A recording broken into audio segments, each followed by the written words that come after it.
Okay, so tell us all about Child's Play. What is it, and what do you do there? Yeah, so Child's Play is the oldest gaming charity in the space. We've been around since 2003. Child's Play partners with nearly 200 children's hospitals all across the world, and our focus is to get games and technology into the hospital and then help educate the staff inside the hospital how to use games intentionally as part of the therapy and healing process. That's awesome. So I know we were talking before this camera started rolling, but you told me about some VR uses, right?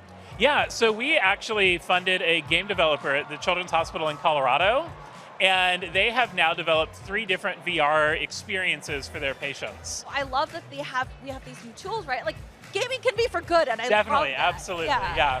And so we have been, since 2017, Child's Play has actually been funding positions inside the hospital for gaming and technology specialists. So it's a person whose job, if you need a job, person whose job is to actually be playing games bedside with kids and figuring out how to push forward the use of all of this tech that we love, that we want to see inside the hospital, and be that champion for bringing in VR, AR, 3D printers, and how all of those tools can be used in the therapy setting inside the hospital. Yeah, so speaking of all those tools, I believe if you come to the Child's Play booth, you do have info packets on the therapeutic video game. So we have one of the first things we put together was we put together a therapeutic video game guide, and it breaks down for staff inside the hospital how to use games to address pain.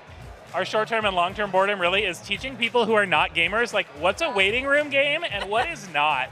Pac-Man's great, but if that's the only thing you get for months on end, maybe not. But in a waiting room, it's a good game to pick up, play for a bit, but then also feel like, oh, I can step away when you call me for my appointment. Yeah. So helping them understand, hey, not every game at every moment is the right game. So giving them a tool to help understand when's the right time to use it.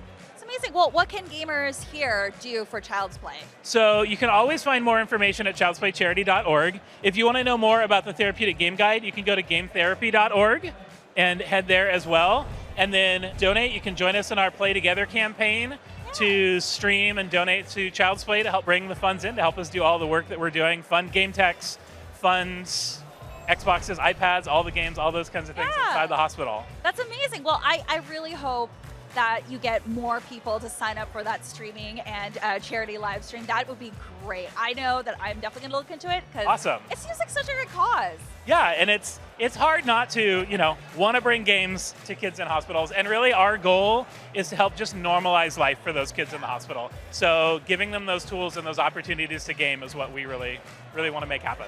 All right, gamers, you heard him. Let's get these kids some games. Let's get them some Xboxes. Oh, and Animal Crossing on Nintendo Animal Switch. Crossing is a great one. Yes. That's great for anxiety. Yeah, very much. Yeah, well, come by the Child's Play booth. Yeah, thank you so much. Of course.